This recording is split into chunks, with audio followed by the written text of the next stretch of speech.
What's up, everyone? It's Friday night. Woo! We are back from a night off because last week, unfortunately, I had stuff to do and I was not here.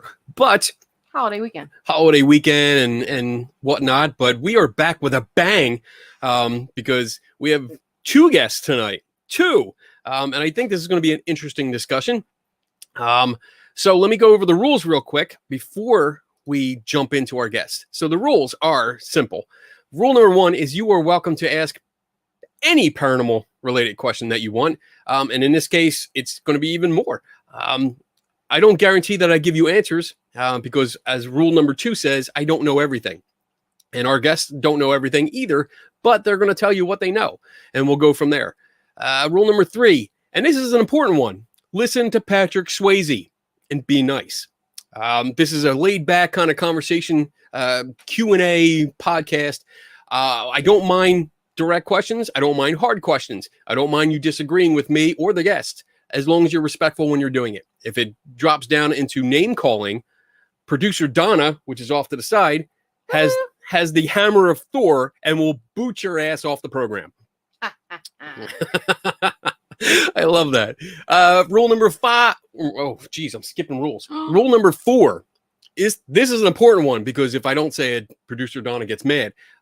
If you have a question for myself or the guest or all three of us, please put a Q in front of it.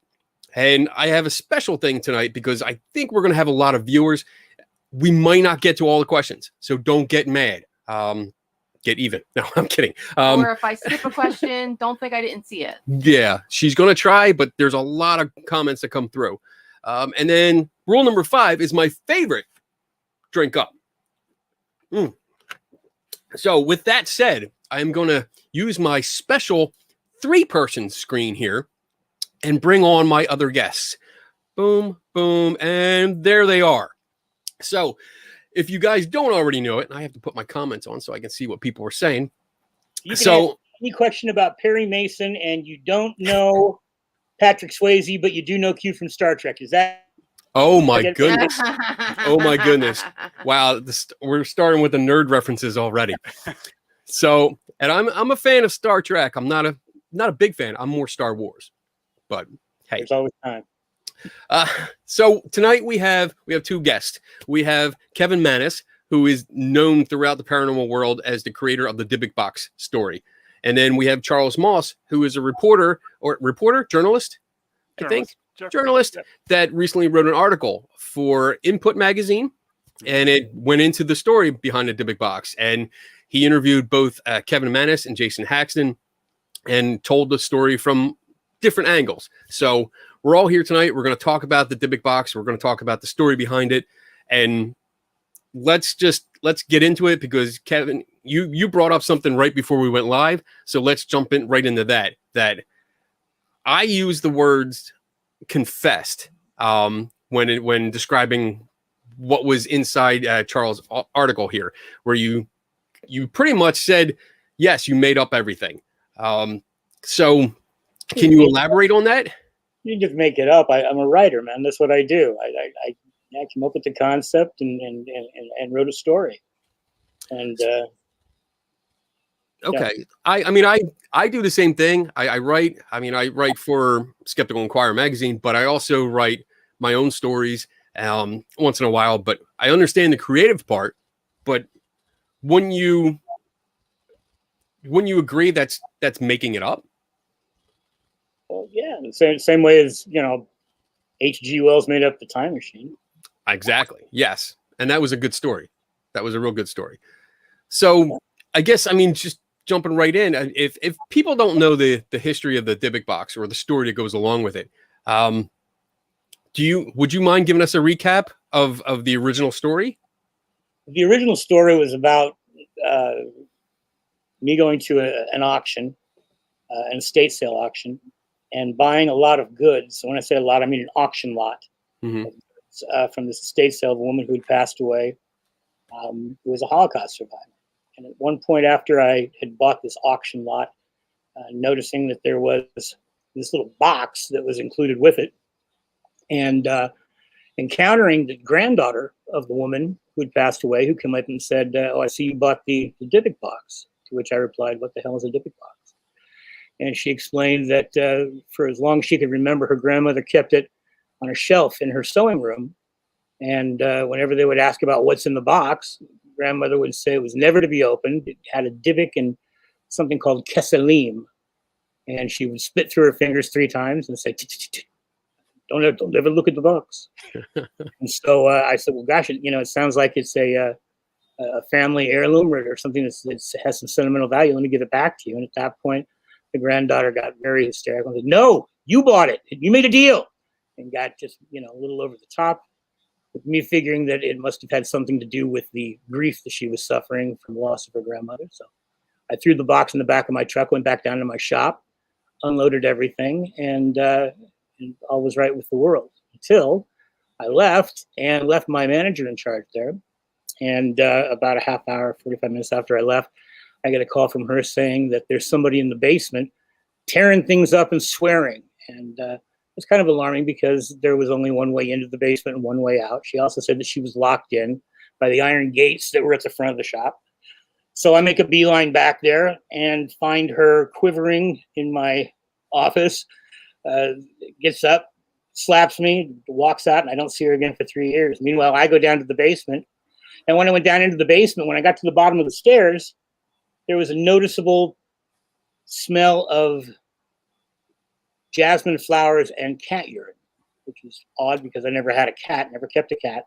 But the thing that was odd about the smell is that if you move 2 inches into the smell, you could smell it. But you move 2 inches back, you couldn't. It was like it was a wall. And as I explored further, I found out that every incandescent and fluorescent light in the entire place had been broken, shattered on the floor. Huge pieces of equipment, tools, drill presses had been thrown across the room. And I couldn't figure out what the hell it was, what could have done that, except for my manager. She was the only one in there, and no way to get out of the shop.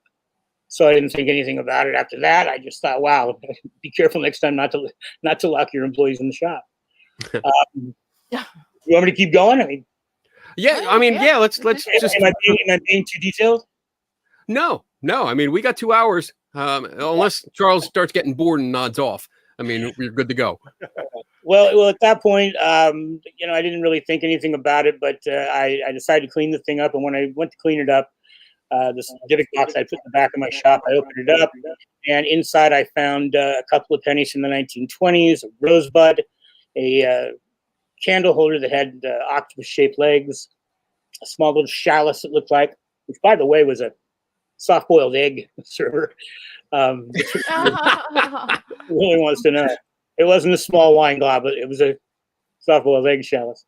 Anyway, and a couple of locks of hair that were tied with hemp. I took these things out and chalked them up to being just kind of the old keepsakes of an old lady. And put some lemon oil on it. Took it upstairs to try to sell it, and away we went. So over the course of time, several things happened that were kind of odd, alarming.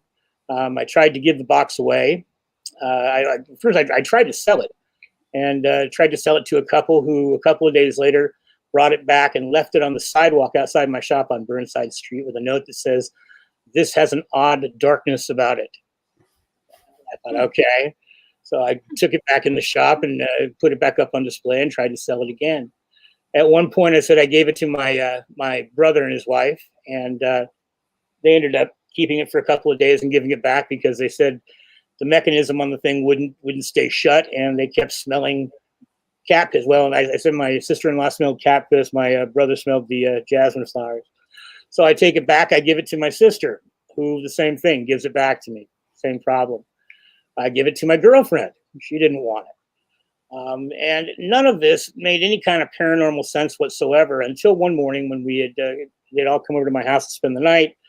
And I had been experiencing, since they'd given it back to me, this series of really bad dreams. And the dreams went like this. I'd be walking someplace serene, really calm, beautiful, with somebody that I knew really, really well beside me. And at one point I would turn to look them in the eyes, and just for a flash, just for a fleeting second, something would happen with their eyes, and I knew that I wasn't looking at the person that I thought I was. And at that point, the person would morph into this gruesome hag, just beat the living hell out of me. And I'd wake up with bruises and marks and so on and so forth. So anyway, I'd had one of these dreams the night that they spent the night. And when I went downstairs, I kind of started to tell my brother about it. I said, man, I've been having this bad dream, and I told him what it was about. He goes, shut up. Did she tell you about my dreams? And I said, what are you talking about? It turns out that he says he was having the exact same dream. I said, bullshit. I said, no, I'm not kidding. His wife says that she was having the same dream, and my sister pops up with, "Oh my God, what are you guys? What are you doing? Are you just trying to freak me out?" She's having the same dream. Well, things start bouncing around, boomeranging in your head, and it all kind of came to fruition when it occurred to me that we had all been having the dream at the time that we had the box. So just to test the theory, I said, "Listen, let's call my girlfriend and see what she says." Called her up and said, "Honey, have you had any bad dreams lately?" And she said, "What do you mean?" I said, bad dreams, something where, maybe a little bit of violence in it. She said, "Well, yeah." I said, "Will you tell me about it?" And she describes the same dream. So at that point, I asked her, "Did you happen to have it during the time you had the box?" She says, "Yes." And we all freak out because at that point now, it's obvious that this thing is, has something to do with it. I will tell you one thing I didn't include in the original story that is true is that I had a guy that used to work for me by the name of Jeff Dernbaugh. The street name was Shorty. Absolutely an incredible guy. His brother had gotten out of prison after doing about a 10-year stint and came down to the shop one day, or the day he got out actually, to see Jeff. And when he got there, he was told that Jeff was working down in the basement. So he asked to go down and see him. And my foreman said, "No, you can't go down there, but I'll go get him for you." And he started to go down there anyway. My foreman said, "No, you can't go down there." And the guy starts goose stepping around, Zeke Heiling and everything, and doing the whole Nazi bit. And at one point, while he's doing this and acting like an ass, he knocked the box off the counter. And this is, again, this really, really happened. Knocks the box off the counter. We exited him from the store. And as we did, Portland police pulled up on the sidewalk, put him in cuffs, and took him away. The next day, when Shorty didn't come to work on time, it was rather unusual, but when he did finally get there, he looked like he had been, pretty drawn and crying and stuff. And I said, "Hey, man, what's going on? What's wrong?" He said, "Oh, they found my brother dead across the Burnside Bridge, right across the bridge that we were at the foot of." I said, "Wow, what? He just got out of prison. How did it happen?" He said, "Well, he had his belt tied around his neck, and the police are calling it a suicide." I said, "Well, no, how could that possibly be?" Called up. Sure enough, they did label it a suicide. That is a matter of public record. So is the fact that a short time later, Shorty walked off the 5th floor of a parking structure in downtown Portland and hit the concrete and, laid there for about 20 minutes while the cops decided what to do, but they finally called an ambulance and he died in the hospital after that. And then his mother died, and then his other 2 brothers died. Very bizarre. So, Anyway. are you trying? I don't want to sound mean, but I mean, that's tragic events, and I understand it. But are you trying to make it seem like these are connected to the box, or just separate instances that just happened? Just happened, man. Okay. His brother just happened to knock the box off that day while he was doing that. Okay. So it was just a coincidence. Okay. Anyway, so ultimately what happens is I had tried to sell it. I tried to give it away. I tried to do all kinds of stuff with it. And I finally decided I'll give it to my mom. And actually the giving it to my mom part comes before realizing that the thing had any kind of paranormal activity to it or anything else. And I want to make that really clear. I would not give my mom a demonic box. There you go. Have a great, even though her birthday was October 28th, and I really did give it to her on Halloween. Decided to give my mom the box, and the day I gave it to her, she really did have a stroke. She had a stroke, and she lost 80% of her eyesight. Did that happen when you gave it to her, or did that happen sometime later? No, it happened. I gave it to her. I went down to my office to make a couple of phone calls before we went to lunch. And while I was down there, Okay. my guys came down and said, "Hey, your mom's having some problems." And I went back up. And, Okay. Wow. Well, I'm definitely sorry for that, because that's no joke. I've known too many people that have gone through that, and it's not a fun experience Stroke? at all. Gone through stroke. Yes. It's absolutely one of the most bizarre things you can ever go through with somebody. It's amazing how each stroke affects a person. Anyway, so the story goes: I take it home, I put it out in my back shed, and the alarm goes off. Like there's a fire out there. I go out and check it. There's no fire. Box is open. I bring it back in the house, and at this point, I'm pretty well aware of the fact that something's going on related to the box. Everything in my house has changed. I'm seeing dark objects, seeing orbs that come down and go between the feet of a chair, and I don't know really what to do. So I start on eBay writing up an auction. Okay. It says, I don't know what to do with this, but I know that there are people out there who do know what to do with this. If you know what to do with this, please help me and get rid of this thing. And at one point, I think towards the end of the story, I say that I wake up to the feeling of hot breath on my neck as I see a dark, shadowy thing go loping down the hallway. So that's the end of part one. So how much of that is your creation and how much is reality? Well, all of that, except for the estate sale being belonging to a woman who passed away, who was a Holocaust survivor. And again, you write what you know, right? You write what you're familiar with. And I was familiar at that time with some pretty bad crap. It had been a bad year. And I took all the things that were crappy and ugly and just felt more than a coincidence and threw them in this story. And there you go. So when I put the auction listing up on eBay, I said that all of these things are a matter of public record and documented, and they are. So, well, I mean, yeah, we could probably verify. Well, we'd have to verify through you or family about your mother's stroke. I mean, I don't doubt that. I mean, I'm not trying to put that out there. I'll tell you what, when you watch Paranormal Witness and she's talking there, you can see that she's still suffering from the effects. She had just been learning how to speak again after having her speech knocked out. So all these other ailments that you talked about like your sister had an issue. But like, what about like when your mother wrote you the note or wrote out the note saying this thing, I forget exactly what she's supposed to write. Did she actually write you a note or sound out something saying that the box was evil, or was that ad-libbed? Well, just to kind of begin here, one of the things that was interesting about the stroke that she had was that it did leave her with this issue, this problem where she couldn't speak, but if you put something up in front of her, she could speak crystal clear. In other words, she could read absolutely. She could read it, yeah. Clear, but she couldn't produce it herself. And she did write something about, she didn't say hate gift on it. But she had written something about the gift when I got to the hospital. But she also, I had written out the word doctor, and she had said docker, I think. And the doctor said, "Oh, she's probably talking about my pants." I said, "No, she's trying to say doctor." And she had said something about the gift. It wasn't as dramatic or as probably as relevant as I made it the story, obviously, but yeah. Okay.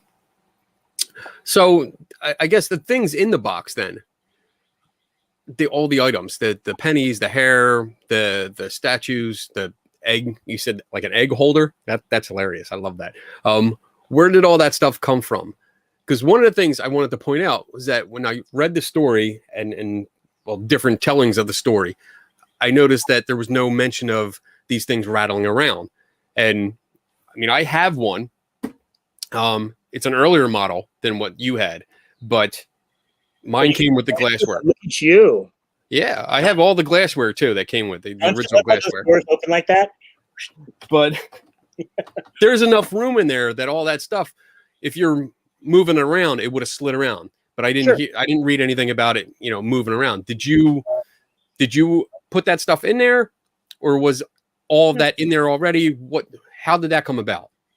No, I put all the stuff. You put on, okay. I mean, I just want to clarify. I know I'm going to ask you questions you might have already answered before, but I'm curious because this is something I've written about. This is something Sure. that I've fielded questions for years now. And honestly, I've dealt with people that had like really deep seated stories associated with this. And one thing I will tell you, and one thing that kind of did irritate me a little bit, is that every authentic, let's put it this way, every authentic original Dibbuk box will have similar items inside. Will have 2 coins. They don't have to be the same mint or same kind, but 2 coins. Each one will have something to hold candles. Each one will have something to hold liquid or hold, wine, supposedly. Each one will have something that is biological, something in nature, like a flower, a plant, something like that preserved. Each one will have some form of a shalom stone or a chai. Now, these things are important to me. And then something from 2 individuals. It's important to me simply because I did it with purpose, and not only that, but I'm Jewish. right. So the idea that it's going to have something else that would take my idea in a different direction, it's going to have bear's teeth or something in it. But this is all stuff that this is part of your creation, right? This is your recipe. Yeah. Okay. So all these other boxes, which, yeah, I've seen them. I've seen hundreds and thousands of them, replicas and copycats that are out there that people are selling for a ridiculous amount of, and ridiculous. The wax. I don't get the wax. I don't get the wax either. Because and here's my reason why, is because theoretically, or in my little world, it's a spiritual containment, not a physical containment. See? Okay. He's putting wax around the cracks of the box to try and keep something in. It takes away from the elegance of the story, frankly. Do you think? And Charles, jump in anytime, man. I know you're just sitting there. I feel bad, like you're just sitting there. Okay. Okay. So, Kevin, do you think? And I'm curious. Again, I'm not being confrontational here, but do you think that this creation of this story and its evolution since then, do you think this is some kind, perhaps an insult to your faith? Because I ask this because a lot of people that came up that have approached me, and when I've brought out the story and said, this is what I think, this is what I found, they thank me because they are sick of people coming to them and saying, oh, this is a Jewish thing, you guys should know about this, and they're sick of Jewish people getting blamed for these haunted boxes. How do you take that? Well, I've made it very, very clear throughout the run of the story that the women who made this, although they were Jewish, were not performing any kind, and I said this dozens and dozens of times, were not performing a Jewish ritual. At the time this took place, seances were all the rage in Europe. And my contention is that they had been getting together and holding these seances, these gatherings, as a way to break the extraordinary stress and oppression that they were under in this ghetto. However, it was not a Jewish ceremony, nor would it be sanctioned as such. And there are strict prohibitions about that. I also will point out that everything about the original Dibbuk box or any subsequent boxes that you see that has anything to do with Hebrew or Judaism is absolutely positively in keeping with just an average, everyday, good Jewish lifestyle. The prayer on the back of the original Dibbuk box is the Shema. And the Shema is the primary, the most important prayer. It's the prayer that you say when you get up. It's the prayer that you say when you go to bed. It's the prayer that you say if you don't know the other prayers to say, and there are plenty of them to say. And it's a very simple prayer but it is the most basic prayer to all Jews. The Shalom stone in the inside, and there's two variations. One would be a Shalom stone, and the other one would be a stone that has the word Chai written on it. Chai means life. Shalom means peace. And so there's absolutely nothing that is blasphemous in any way about Shalom stone or being in there, or anything that would be insulting to Judaism in any way. I'm extremely cognizant of that and would never cross over that line. I guess it comes from the idea that this story puts Jewish women performing a seance and trapping a alleged demon or some kind of entity in a box, which later on you say is not. You actually, well, in Haxton's book, I don't know, we can get to this later, but you actually correct the story and say the original box was destroyed during the war, and this is a replica, or the one in the one in Mr. Bagans' museum is like a replica, but it's still part of a story. I guess the idea is that this story is just that. It's a story. These women didn't exist. This ceremony never took place. That's right. But it's still part, I guess you can actually say it's part of Jewish mythology now, because the key players in it, the characters, were Jewish.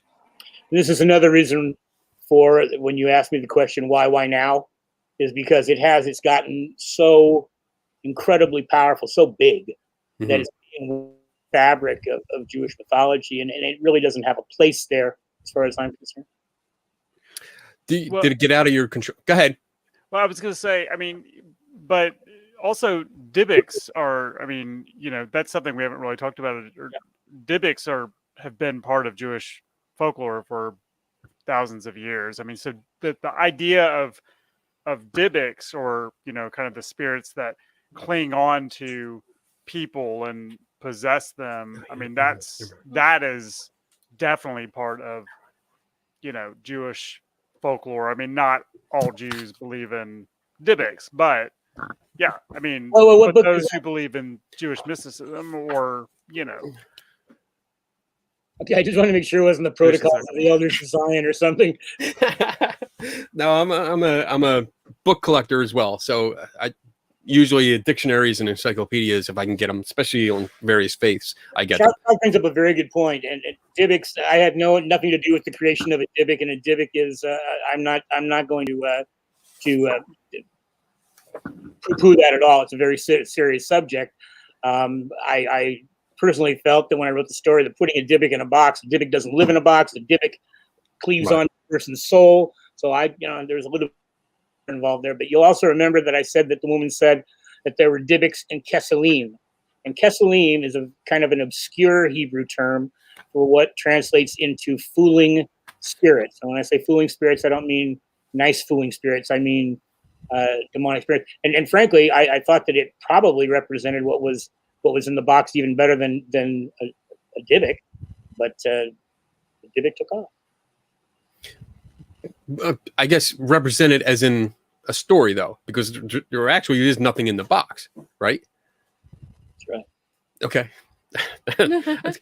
You know what? I don't want to seem like I'm giving you a bad rap or putting you in a bad light. I appreciate you. I appreciate you coming on and asking the questions. I mean, you're coming on a skeptical show, and I'm asking you questions directly, and it's more for, I guess, more for me, for clarity, because for me, even though Charles did a great article, I commend him on it, and I actually talked to him on the phone for a little bit about it. I like to hear this stuff for myself, and that's why I ask you questions directly. Like, so you can ask me absolutely anything. You're not attacking me at all, man. So just go ahead. I'm trying not to, because I don't want to attack you. I just want to get the story straight. That's it. That's all I'm out for. So I guess. Oh man. You have a question? Oh, we have a question from the audience. Let's pop that up there. John Michael says, "What do you say to people who continue to believe in Dibbuk boxes even after you've revealed that you were the origin of Dibbuk boxes?"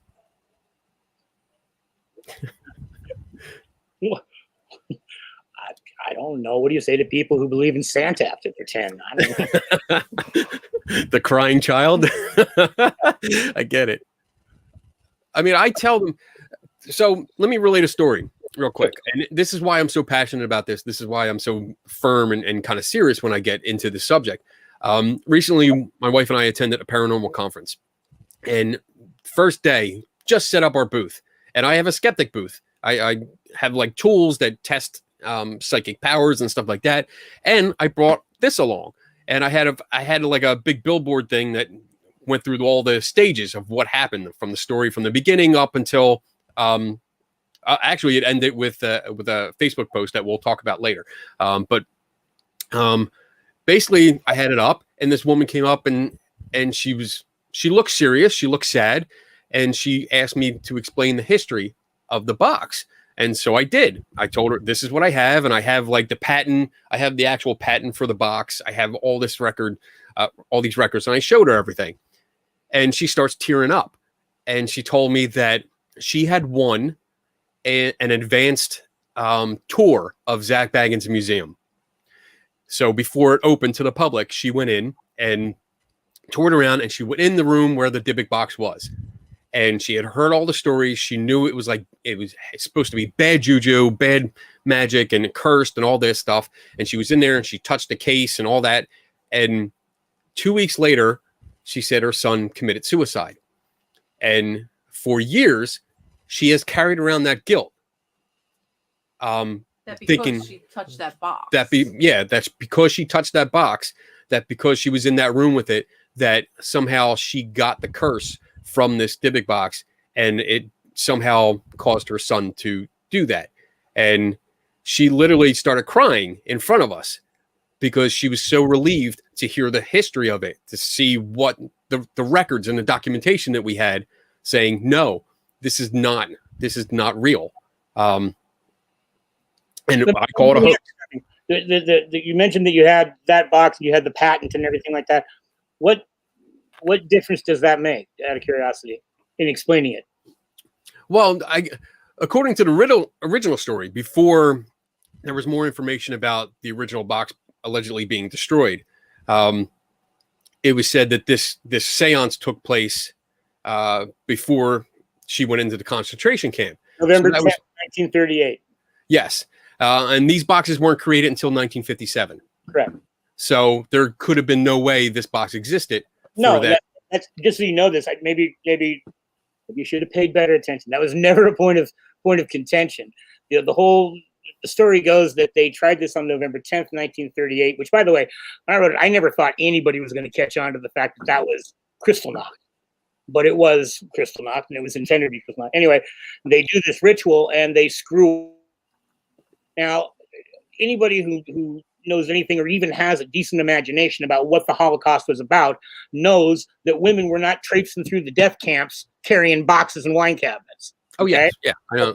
There's never a question about that. What I did say was that when the war was over and she finally got to Spain and was going to the United States, they felt that when they brought this thing over and screwed up, that they had released evil into the latter part of the 20th century. As a matter of fact, I say later in the story, not the one that was written on eBay, but after that, that they felt responsible for all of the maladies, all the atrocities of the 20th century after that. So Pol Pot, Khmer Rouge, a chemical accident that happened in Bhopal, India, where 20,000 people lost their eyesight. All of these things, 9/11, they felt responsible for.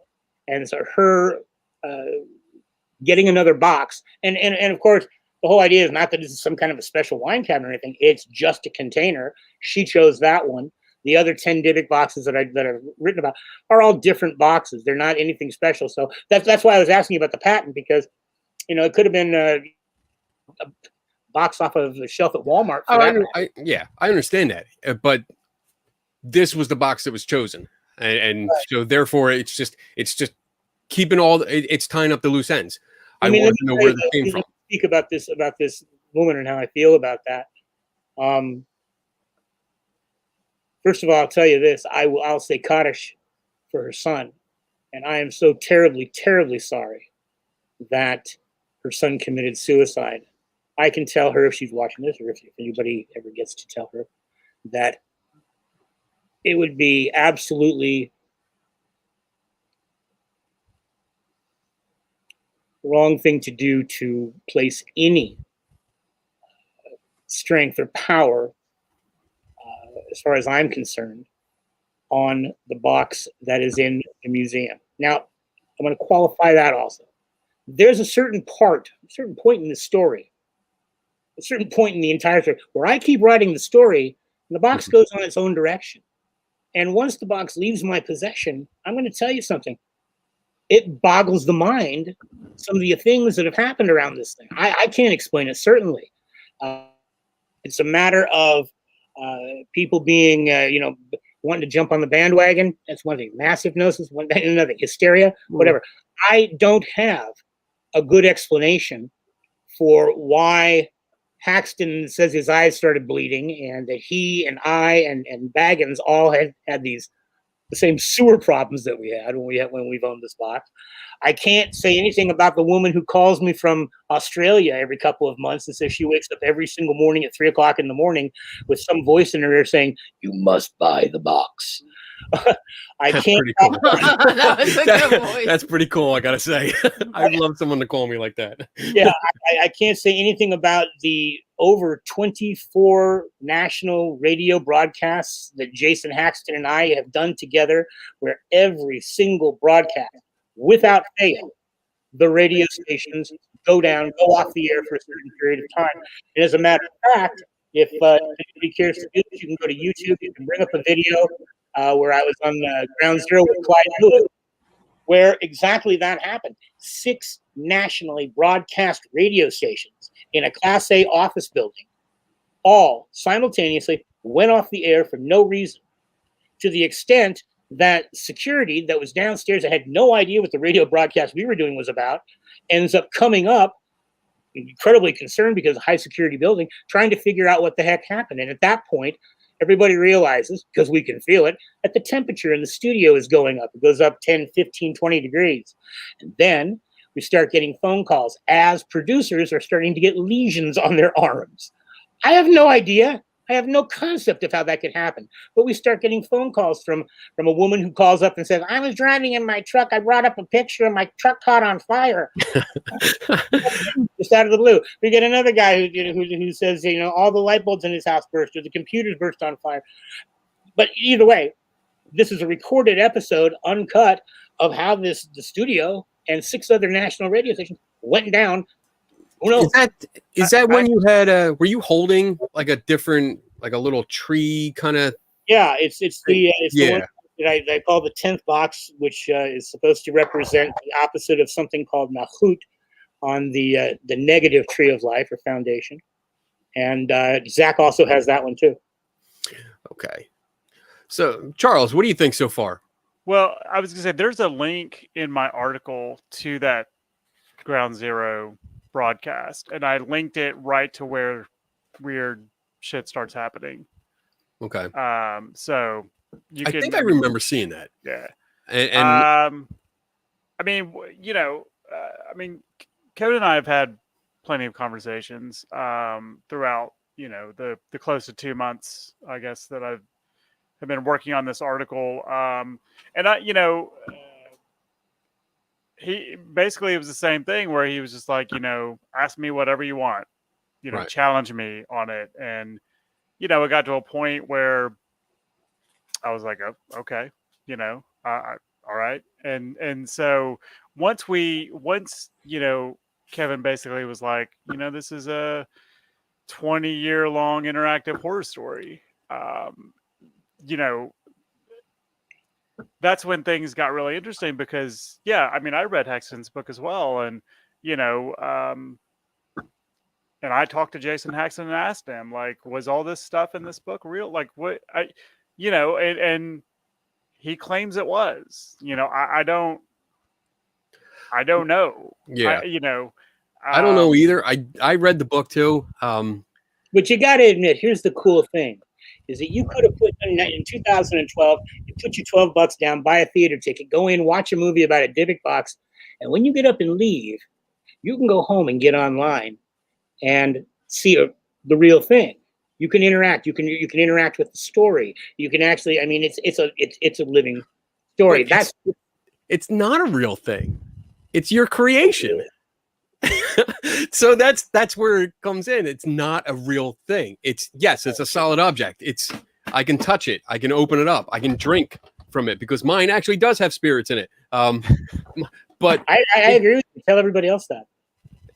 But it's not a real. It's not a real experience. It's something created in your mind. And I mean, I think the problem is, yes, standalone, the film was pretty good. I have no problems. I saw it. I was like, it was pretty good. It's a standard horror movie. No big deal. But when they do look up the true story behind it, and I always have a problem with based on a true story. I really hate that because there's so much creative license that goes on with it. But when they do look it up, they find the story, they read the story, they read it as if it really happened. And now people are freaking out. I don't know that they're influenced so much by reading the story that really happened as much as, for instance, doing an interview with Whitley Strieber. Do you know who Whitley Strieber is? No. He wrote Communion. He wrote The Howling. Communion is a story about his experiences with aliens. Incredibly nice guy. Doing an interview with him, and he asked me, well, Kevin, did anybody ever have the box tested? And I said, I don't know. I think Haxton has. Haxton was on the line too. And I said, but it really doesn't compare with the number of people, and this is true, that have come in contact with the box who have had their eyesight affected. And at that point, I think he hit the mute button. He said, what the hell are you talking about? And I said, well, people come in contact with this box, and their eyes, they start to have maladies with their eyes. And he said, wow, he said, you're not going to believe it. He goes back on the air and he says, hey, I got to tell you something. Mannis just said something about people being affected with their eyes. He said, for the last 20 minutes, my eyes have been going dry. I've had my wife had to come in and bring me synthetic tears. I'm going to have to end this interview early and get to a hospital. I'm sorry. He ends the interview, takes off to the hospital. Interview happened just by chance on 9/11, and 2 weeks later, his wife has a major stroke. My mom, like several other people who have come in contact with the damn thing, and it has. So you're right. It's my creation. I don't know how to explain that, but damn, the coincidences are aplenty. Though when we talk about coincidences, though, now we have to look at it. Okay, time frames. Like you mentioned, 2 weeks later, something happened. What's the cutoff date? Is it 2 years or 2 decades? When we get into coincidences, it's a wide range, and you can pretty much apply anything to it. You fall into that selection bias where once you know the mythology behind it, the story behind it, if you believe it, because belief is a powerful thing. Sure. Everything you touch it, yes, something's going to happen to you. You're going to attribute it to the box. And I guess that's where the problem comes in, because if at least for me, when people really believe this is real, because they read the story that's presented as real and not fiction. It wasn't presented as fiction. It was presented as 100% truth. Mm-hmm. And that's where the problem comes in, because it fosters that belief. It grows that belief. And I'm not blaming you. I'm not saying I'm not just saying you're solely responsible for this, because I am. Haxton did it. Haxton wrote this book, which I was not impressed with, but he wrote this book, and it adds to the mythology, but he doesn't document anything. There's nothing. It's not the only book. There are probably 5 or 6 books about it, and other offshoots, and a class at the University of Tennessee is taught about it, and all kinds of. But that's how it grows, and now it goes to Bagans. Bagans has it, and I've already demonstrated several times how he embellishes shit. So I can't imagine the special he's done. Zach, he's a nice guy, and I like the position he's taking on all this. So. Hey, Kenny, what did you mean by, when you're talking about Jason's book, what did you mean by like he didn't document anything? Like what? More so like I was looking when he had all these ailments, especially the stuff that happened with his eyes, which sounded really severe, but he didn't provide anything. And I understand Right. maybe, you people are touchy about providing medical records, but this is an extraordinary claim. This is really an extraordinary claim, and he's attributing it to the box. So, hey, redact your personal information, but let's see, you went to the doctor, because obviously you went to the doctor. They couldn't figure out what was going on. They made these suggestions. Let's see some of that, or pictures. At least take pictures. Like, that's how you document. I mean, I can tell you, like, oh, if I'm sitting here and I don't know, one of my toys, because I have various toys on my desk, one falls down. There it goes. And I write that down in my notebook. Now that's a documented experience. That's all that means. It doesn't mean it's true. It doesn't mean that there's any validity. You got to give Jason a little bit of a break. As much as he likes to present himself as being a strict academician, amateur book and the first time out, and I don't think he had any kind of help with it. And so it was, it is what it is. He didn't document or present anything as far as a nonfiction account that I think would normally be the standard there. Yeah. And yeah, that's what I guess you're right. It was his first book out. So yeah, we all make mistakes our first time out, second, third time sometimes, but I would have liked to seen that. And even with suggestions, because I did try to contact him when I wrote my article, but I didn't get anything back from him. And really? I specifically asked for that. Yes, I reached out to him. I didn't get any response. But I don't know if that's because, I don't hide what I do. So I usually present it as, look, I work for a skeptical magazine, so that might be it, especially because it was very popular at the time. Yeah.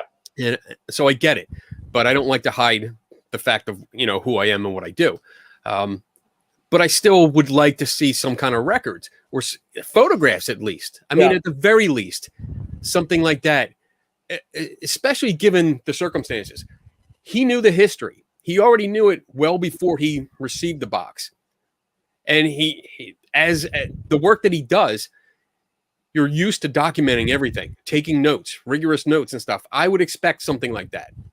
And because I didn't. Jason knew about the box even before he bought the box. Right. And one thing that I really don't bring up very often, just because it's not all that important, but there was a sale prior to the auction that took off where Joseph Nietzsche bought it, and Jason attempted to buy the box directly from me at that point during that other sale, and didn't get it. And I can't remember exactly what happened, but the sale fell through, and so I put it back up again, and he tried again. Jason was wanting the box long before Joseph got a hold of it. Right. I would love to talk to Joseph. Like, he's I like find online. But I would love to get his. He had a blog online at one point, according to Haxton's book. But I did find him through a lot of digging. I found him, his parents, but it really seemed there's that line sometimes I'm not willing to cross where it really looked like he was trying to get out of it. Like he didn't want anything to do with it. Out of all the people that this thing has come across, all the paths that it's crossed in the last 20 years, he is the one person who has consistently, absolutely stayed away from it and didn't want anything to do with it. Never done an interview, as far as I know. After he had his experience and got out of it, he was done, and just became reclusive. I did like, though, that because I did see snapshots of his blog, and that he did offer alternative explanations. It wasn't just, hey, this freaky thing happened, it must be haunted. He actually gave other reasons why, like his roommate had bad allergies, and that might have explained why he had the red eyes and stuff like that. I get that anytime I pet a dog that has a lot of hair, my eyes blow up. Dibbuk dog. Yeah. So, it's I like that, and I really would have liked to talk to him, but again, I got that sense that he didn't want anything to do with it and just didn't want to be bothered. So I kind of respected that and said, all right, good. I'll back away. And I'll just focus on the main players, I guess, and their experiences and what they wrote about it. So there's a good question. All right, we got a question. Bob says, so you sold the box fully knowing that the story was fake, but you did not admit that when you sold it. Do you consider that a deceptive sale? No, because I did admit it when I sold it. I called Yosef on the phone and I said, hey, man, you realize he paid like 200 or 280 bucks for it. And it's a $10 wine cabinet. I called him up and I said, man, you know this is just a ghost story, right? And he said, yeah. He said, my parents had one like it when I was growing up as a kid, and I'm getting it for them for their anniversary. I said, really? You have no really paranormal interest? He said, no, man, I'm just getting from my parents. I said, okay, no problem. And I didn't have a problem. And I sent it out. And Okay. and there's more. No, I did not deceptively sell it. And over the years, I haven't deceptively sold it either. I've you look at the interviews and the information that's out there. And Ken, you even had a very good example of one. Although I say very good, not exceedingly good. But there have been times, I mean, in talking with Jason the first time he flew out to Portland to see me, I said, man, this is a story. You know, it's not real. And Carl, his response was, "You don't have to pretend with us." Yeah, oh yeah, yeah. That was in the article. Yeah, So you told him straight up that it wasn't real, that you made it up. Not only did I tell Jason, but Jason at times has told me. I think at one point back right after he'd come to Portland, he calls me up and he says, "Hey Kevin, I've had the hair in the box analyzed, and it turns out that the red hair that's in there is doll hair." You're right. Okay. Yeah. It was dog hair? Doll. Oh, okay. Doll. I'm sorry. My Philly accent coming through. Doll hair. Girlfriend's doll. Yeah. So I thought, Charles, didn't you verify with somebody that it was their hair? So one of it was Shaggy's hair. Yeah. Who Kevin used to work with, and then the other was the doll hair. Yeah. Now, Kevin, did you ask him specifically for the hair? How did that go? You're trying to get me sued, aren't you? Now, I'll tell you what happened. Shaggy, who was not always really shaggy, but he kept himself in pretty good shape, got his hair cut down at this club that we were working at. And as a joke, they had put a bunch of his hair in the tip jar at the DJ booth. And me needing hair. And grabbed the lock, tied it up, and that was nice. Hey man, if this is success, I owe you a 6-pack. And I owe him a 6-pack, and he'll tell you that too. But he stopped drinking, so That's pretty cool. Did I'm curious, the experience that happened to your employee in the store, did that actually happen? With the lights bursting and her hearing. My account, the part that happened was I continually would lock my employees into the shop, sometimes on purpose, sometimes not. It's like a joke? Huh? As a joke? Sometimes as a joke, sometimes just security. You have to know the neighborhood we were in. It was a bad neighborhood. Okay. But I got to tell you something. I never talked with Jane. Her nickname was Star. I never talked with Star before she did her interview. And frankly, I don't even remember I don't really remember her interview. But I don't. Star's she's a real serious character. I mean, she's not a real emotional person. I don't know what was in the interview, but well, I can quote her here. I wrote it down. She said that she heard a noise and knew something was wrong. When she went to investigate, glass started breaking. Lights she had turned off came back on. She called you, begging you to come back to the store. It sounded like something was taking a baseball bat to the inventory. When Kevin finally got there, the wrought iron door to the basement was locked. It hadn't been locked on the other side. The lights were out. The light switches were useless. Pulling a flashlight, Kevin went to find Jane. All of the 4-foot fluorescent bulbs had been cast to the ground. Other light bulbs were shattered. When he finally found Jane, she swore at him and walked out, never to return. Yeah. So that was her account. Where did you find that? That was from the episode of. Oh, hold on a second. I'm looking. He was in the paranormal witness. Paranormal Witness. Yes, So she was actually interviewed. Star was. that was her account. So this was the transcript from the episode. Yeah. And I copied and pasted it into in my document here. But and another version that I read, where was it? I thought I read, and I don't have the reference here though, but that she was in a corner, like cuddled up in the corner. But I mean, did you come back to the shop? The huddled up in the corner part is that's me. That's Okay. There's not a huddle up in a corner kind of girl, but So did you come back to the shop and find all these lights all smashed up? yeah. But like I said, I figured she did it. Okay. Do you really think that? I mean, why did you piss her off? Because you locked her in there? She's locked in the shop on Burnside. Yeah. Okay. All right. That clears it up. Locked in the shop. These iron gates are so strong. There were times I'd lose my keys. We'd have to drill our way out. I mean, it was solid. You're not going in. Okay. I see a couple questions. Mm-hmm. You have a question here. Pop it up.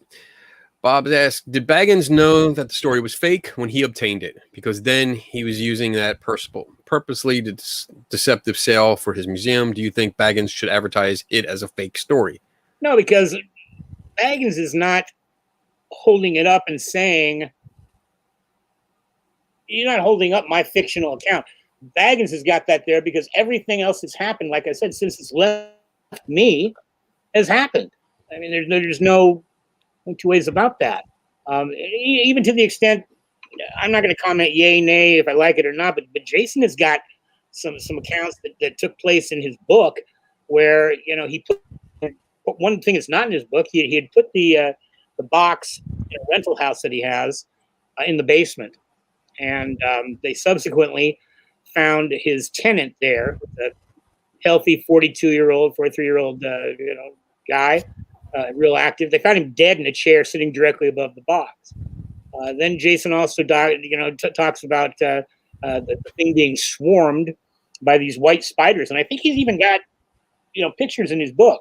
I don't know. I wasn't there, but this is one of the things he said. There's that. There's the account of Nitsky, who, loses his job, his wife, his car, his house, right. His hair all falls out. There's the thing that happened with Strieber. There's the woman who came to that Jason hired to come in as a Wiccan priestess to banish the evil spirits. Who I think 2 weeks later has a stroke, a major stroke. So I'm going to disagree with you on the Bagans account, and you don't have to comment if you don't want to. But when I took the tour, the story that we got, which included you and your origin story, was presented as truth.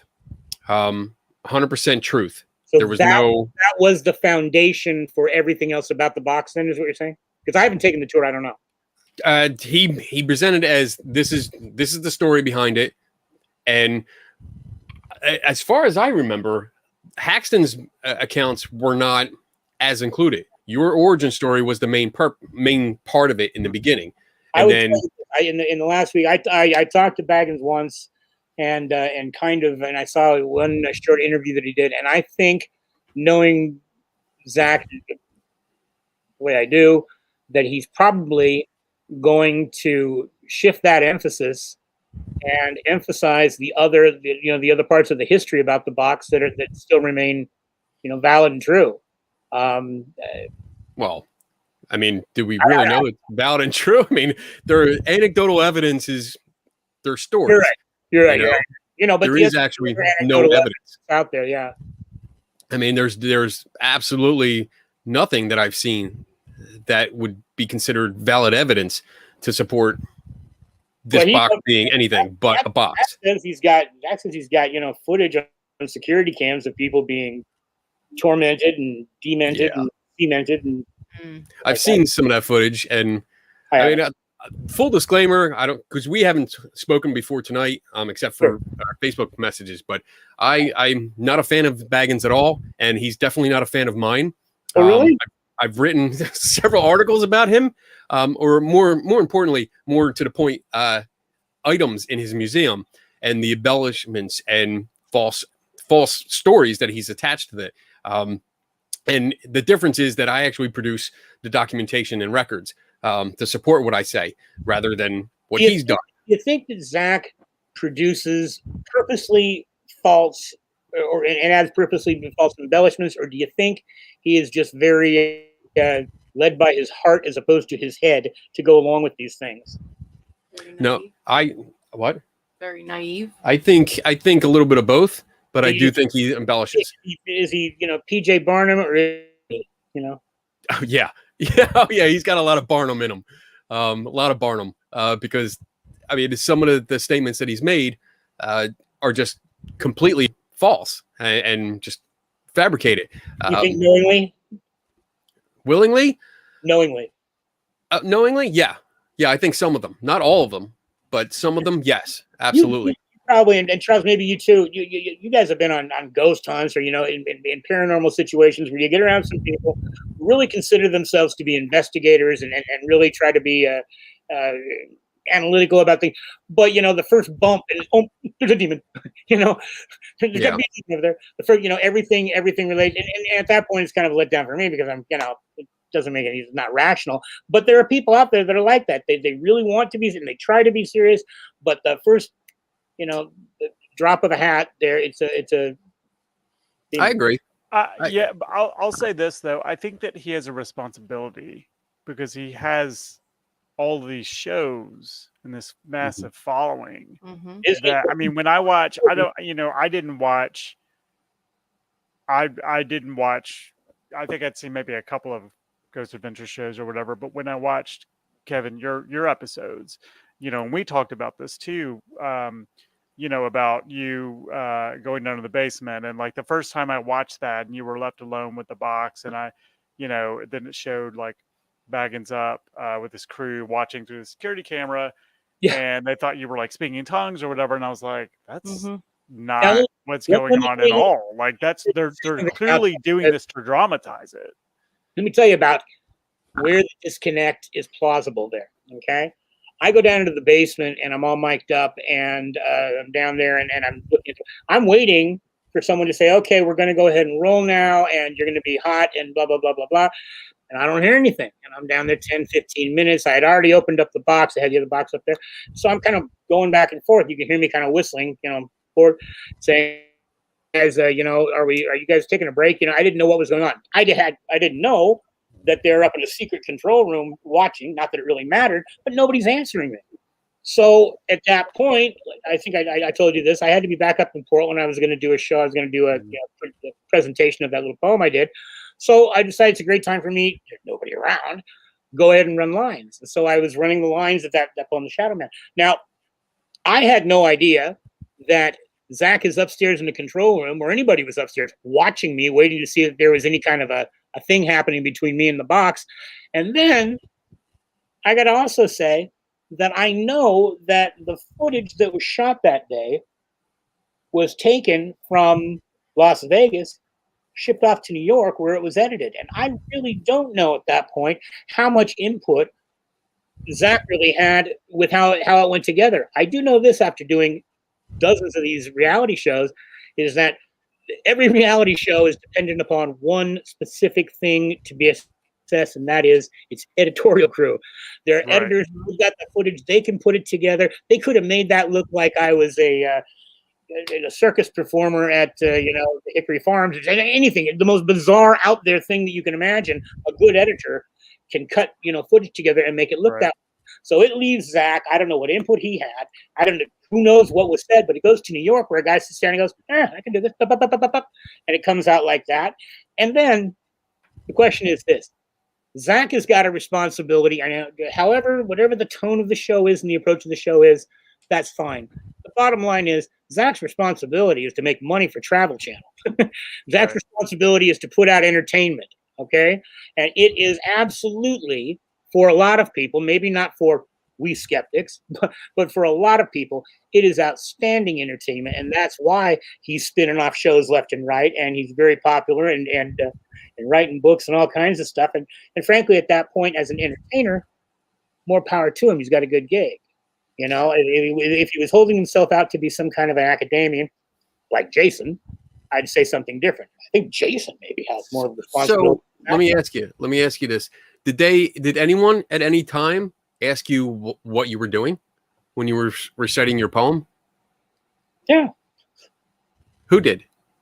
Zach did when I came upstairs. So Zach knew that you were running lines, and see, that's the point.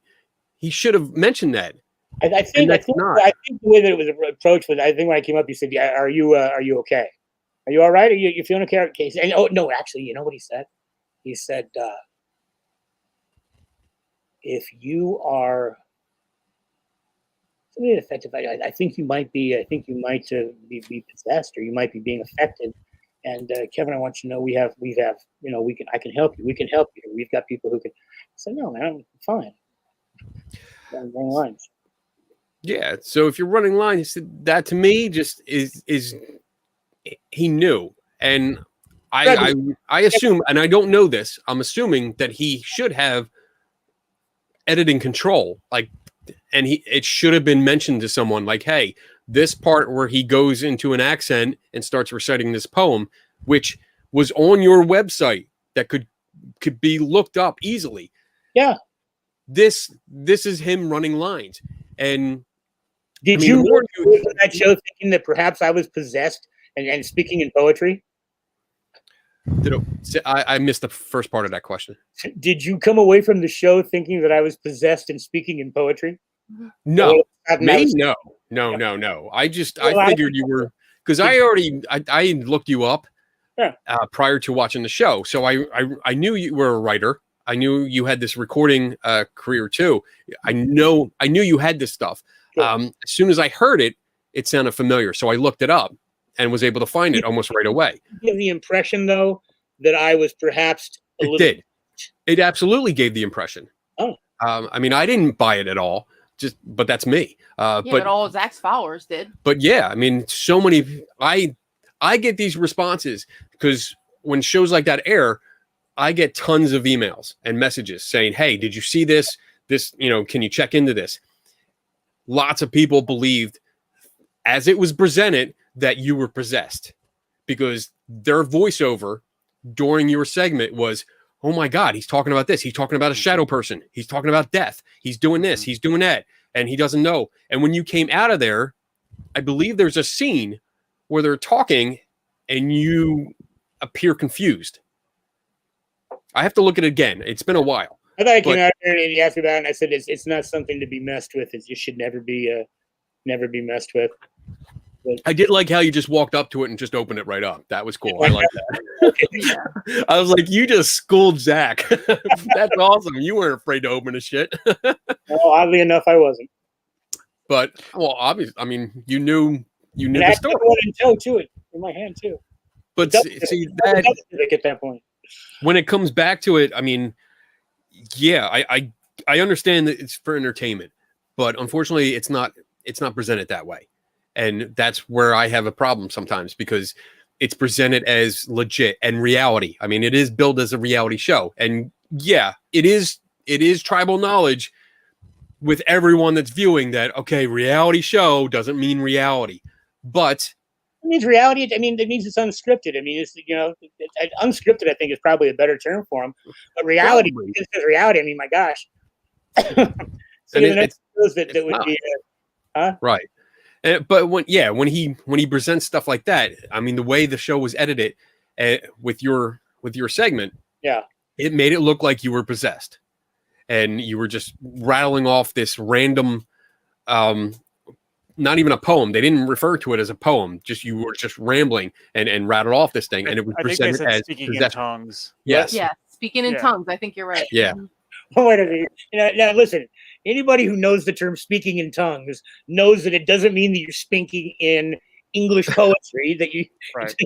At least I'm Jewish and I know that. Yeah. But well, gosh, I hope we can set the record straight there and say that I'm not. I hope so. I mean, it's good that you're talking. I like that you're talking openly about this. I appreciate it again. So I want to. Since we're talking about Zach, I want to touch on something that was in. You guys aren't drinking, by the way. Oh, I'm drinking. Actually, let me. There's rum in this. I need to grab another beer. Hang on, I'll be right back. Okay. I'm going to talk about you. Well, it is about time. Do you want to take a break? You want to take a break? Oh, you know what? Let's take a break. I'm going to run my commercial. So you got 2 minutes. If you got to pee, go pee and then fill up. But 2 minutes. So I'm gonna play it. Here we go. So you got 2 minutes and 22 seconds from now. Hey everyone, this is my store based on the theme of science and skepticism. It's here that you can find all kinds of shirts and hoodies, yoga pants, tote bags, the fanny packs I know you guys love, masks and pillows, all with science and skepticism as the theme. I even have hoodies for your pets. That's right, your dog or cat can wear one of these things. I also have a general store that sells more inspirational quotes or, drinking stuff because I like that kind of thing. I also have a store set up for our Three Tortured Souls podcast, which we do Saturday nights. You can find shirts and Tim Vicker's favorite drinking vessel, the mug. I also have a store tailored a little bit more towards my ghost hunting friends, Paranormal by I Am Kenny Biddle. These are shirts and quotes that are a little bit more on the ghost hunting side, especially this one, Translucent Perished Beings. Ghost. That's my favorite. So if you're interested, head on over to teespring.com/stores/scientific skepticism by IAKB and check it out. Thanks.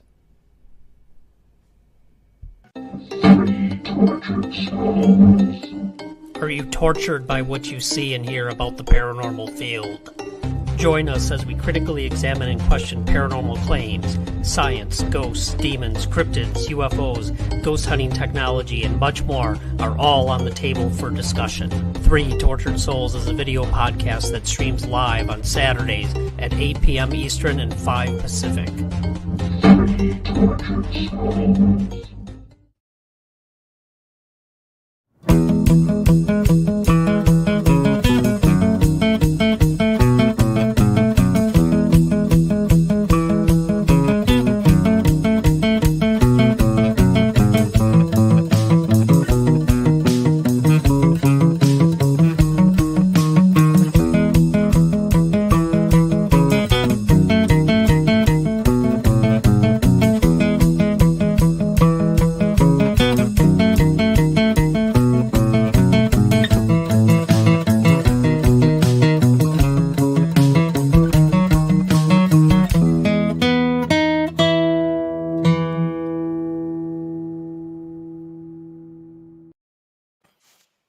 Oh, look at that. Perfect timing. That's awesome. All right. Continuing on. I just want to say real quick, I understand the difference between entertainment and reality. And I understand that, Zak's show is entertainment. But unfortunately, I don't think he presents it that way. But that's my opinion. But on that note, in the article by Charles, can I call you Charlie? Yeah. Oh, right. Cool. Yeah. Charlie. Well, you call him Charlie instead of Chuck. Yeah, or Chuck. Chuck. Oh, I'll do Chuck. All right. So in Chuck's article, he mentions something about after, I guess, when you contacted Zak to tell him about the article and what you found out and stuff, that he wasn't happy. And there was messages going back and forth between him and Kevin. And so I don't know what you can tell us about that, but how did that go? Because I can understand that he was probably pissed off, and I know several of my articles have exposed his items as fakes. So you just came out and pretty much, and I know you don't like this word, but you admitted that you made up most of the story. How was his reaction? Oh, go ahead, Chuck. Let me add a little bit of context also to this. So I tried to reach out to Zak 2 or 3 times while I was doing the article, before Kevin and I think it was right after Kevin and I had our first conversation. So I didn't even know. He hadn't even said anything about it being, that he made it up. So I had been trying to reach out to him for a while, and no response at all. And except for I did have somebody from the Haunted Museum basically say he's busy or not interested or whatever. But Okay. it wasn't until I told him, hey, this is going out. This is posting this week. Okay. By the way, this is, Kevin is saying that, his backstory is a fiction. And Okay. then I started getting responses from him.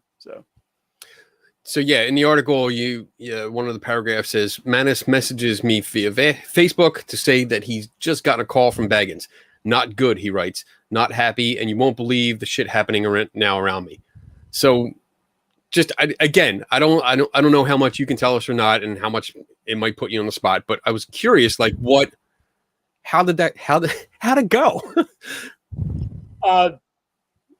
I got a call from Zak. He said, "Hey, Kevin, this is Zak." I said, "Hey." Actually, I said, "Hello." He said, "Hey, I got this guy who's calling me from a site from Impact, I guess, and saying that you're saying that the story is your work of fiction." And I said, "Yeah." And he said, Is that true? Are you saying that? I said, "Yeah, Zak, yeah, I am." And he said, "Just out of curiosity, why now?" And I said, "Well, here's what I'm talking about. I'm talking about the backstory I wrote, and we discussed that a little bit. Why now?" And we kind of told what our reasoning was. And just so you know, it's been the 20th anniversary of the when I first wrote the first part. I recently finished the final part, and that was real important. Throughout the years, the one big question that's come up about the story has been, what's the purpose? Why did these women ever create this thing? Why was it ever made? What was its path? And I finally came up with that, and together, that's done. The story is done. And that, and as we've already talked about, the fact that, man, this thing has gotten so huge. Yeah. So, and when I say huge, I mean, it's just now, I think, starting to take off in Malaysia and Indonesia. I'm getting all this crap from Malaysia and Indonesia about it. And it's skewed off into a direction that's not, that wasn't my intent. Now, if somebody wants to take it and run, after I make my, say about it, I can't do anything about that. But as far as my intent for the story, I'm gonna do what I have to maintain that and keep control. Anyway, he said, "Well, okay." I could tell that he wasn't real happy, and that it's too bad. I never encouraged anybody in this way, as far as Zak is concerned, or Haxton is concerned, or anybody else that's tried to profit off of it. I never have encouraged them to profit off of it. I've been pursued, but I certainly haven't been the pursuer. I haven't gone out looking for it. So all I really can speak to and have and take responsibility for is the capitalization, the monetization that I've been responsible for, and it's been exceedingly small in the scope. In the scope of the literally over $100 million in revenues that this thing has earned during its lifetime. Okay. Anyway, well, yeah. So at that point we hung up, and I wrote him back. I said, "Hey man, I don't want you to get the wrong impression about this. I mean, let's. I want to make sure that you know exactly what it is I'm doing." And then I also, and I'll say this in public in front of everybody. If Zak feels slighted at all, if he wants to tell me how much he gave Haxton for the box, and give me back the other box that he has on, I'll buy him back. And how often, as I was telling Charles, how often do you get a demonic arc with a money back guarantee? Your Dibbuk boxes are us, right? Yeah. So I just touching briefly, and I'm not trying to upset you, but I have noticed that there was some maybe confrontation between you and Haxton over some of this, where he kind of made it sound like you were jealous of the fame and fortune that he's gotten from it. And again, I'm not trying to go ahead, Chuck. Oh no, I was scratching my face, but okay. I will. But but that's I'll say that that's something that I kind of picked up too. Although Kevin, I know you said there wasn't, like, you don't feel like there was a rivalry, but I feel like, I mean, I picked up I feel like there was some competition, at least a little bit. And I think that's perfectly natural. I mean, picked up on that from the book. Like, reading the book, I got that impression like there was a little competition going on. Yeah. So what do you got to say about that, Kevin? Well, there is no competition. I wrote the story. And so I stand up and say, I know more about it than you, is because I know more about it than you. I'm the one who made it up. Okay? So I love it. What can I say? The thing that I'll tell you before I give you a full explanation, I'll tell you one thing that really concerns me, and that is I've had 4 or 5 people now write to me and tell me that Jason has done some interviews where he says that through some really deep and delicate research that he's done, he was able to find the original family and go back and talk to Sophie, the only living survivor, as I said, the niece of Havilah. And it concerns me because she doesn't exist. Plain and simple. And I hope that Jason didn't actually go that far. And I hope that for a couple of reasons. I hope that, first of all, Jason presents himself as an academician and a somebody who is, well, we'll leave it at that, an academician. And at that point, unfortunately, regardless of what he wants to think or believe, he has crossed the line of plagiarism, and should not. His ethical standards, I would think, should be a little bit higher than that. One of the things that's always happened, and I got to tell you something, I've enjoyed this to no end since the beginning, when Jason started being the standard bearer, so to speak, for this story. And understand this, that's been intentional also. I have always wanted Jason to be in the limelight. I wanted him to take the lead because of the way he presents himself, because of the way that he sets himself out to be a legitimate academic. I get on film like this, if I'm not careful, I come off looking, like a mafioso, I come off looking really, really questionable. Paxton, on the other hand, prides himself and practices looking like a university professor, someone who is very studied and spends his time doing research and blah, blah, blah, whatever. So one of the problems has been, though, twofold. First of all, in the beginning, Jason would make statements. Again, I love this. He would be on the air, and I'm on the air with him, like I'm sitting right beside him, and he'll say, "Mannis couldn't come up with a story like this. He's not smart enough." You called me something similar.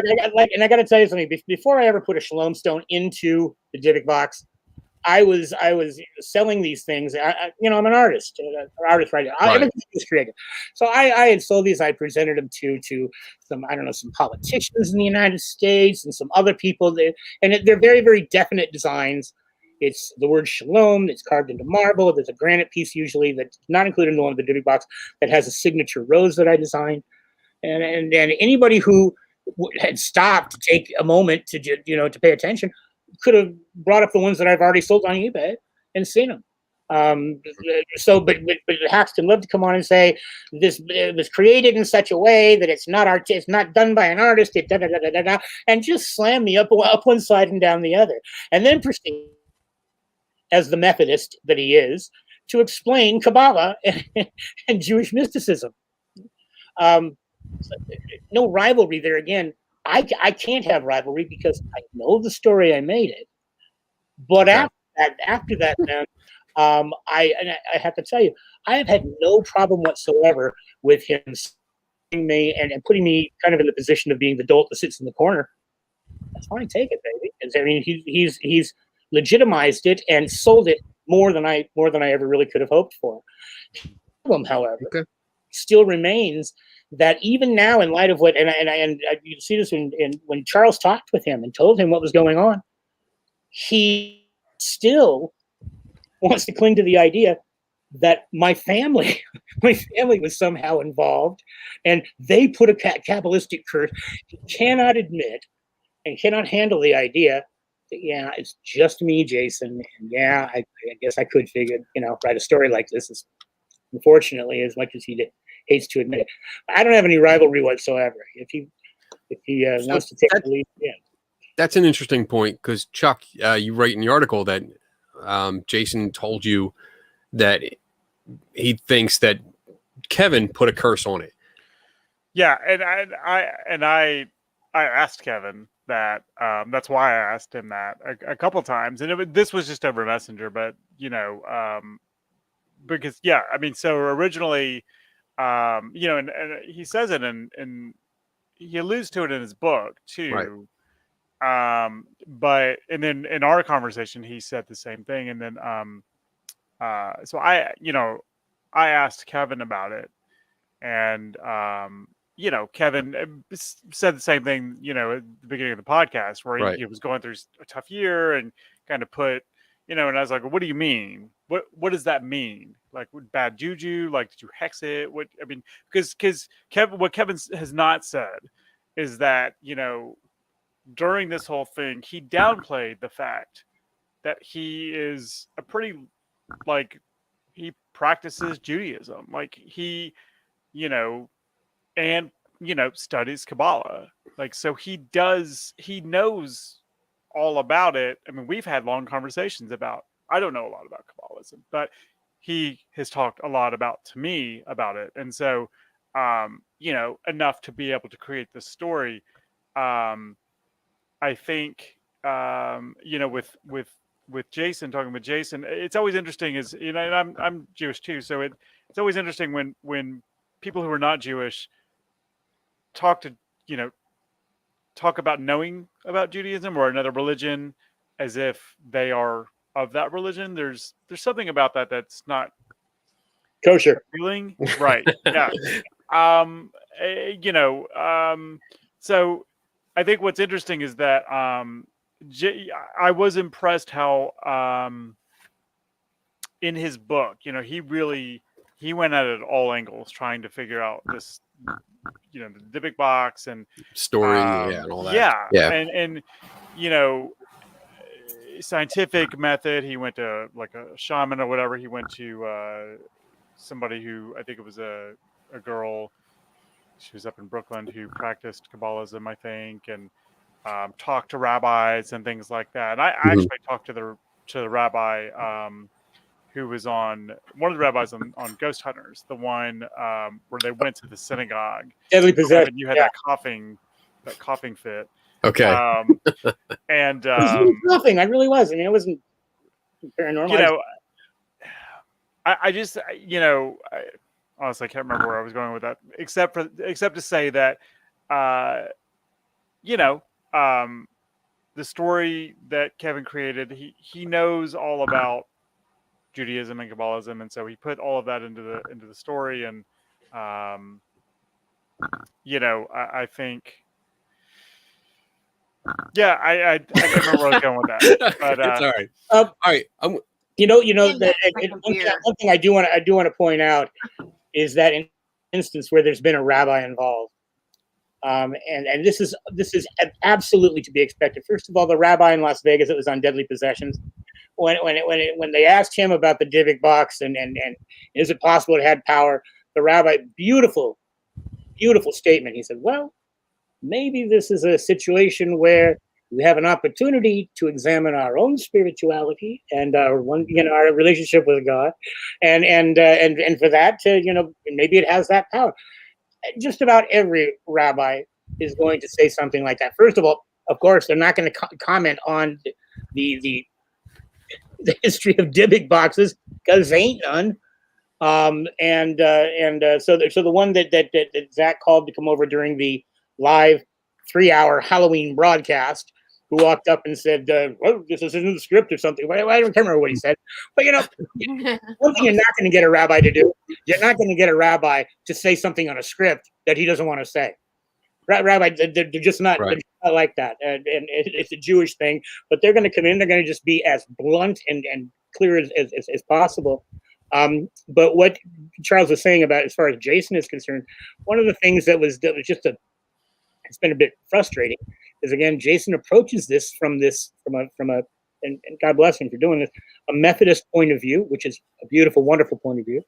I personally love the Methodists. However, trying to interpret Kabbalah, trying to interpret Judaism by taking this and that and maybe a few paragraphs that you've read and plugging it in, it's not going to work.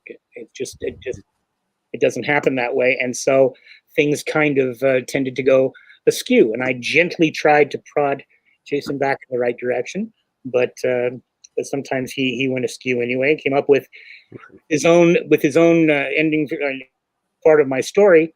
Unfortunately, it's my story.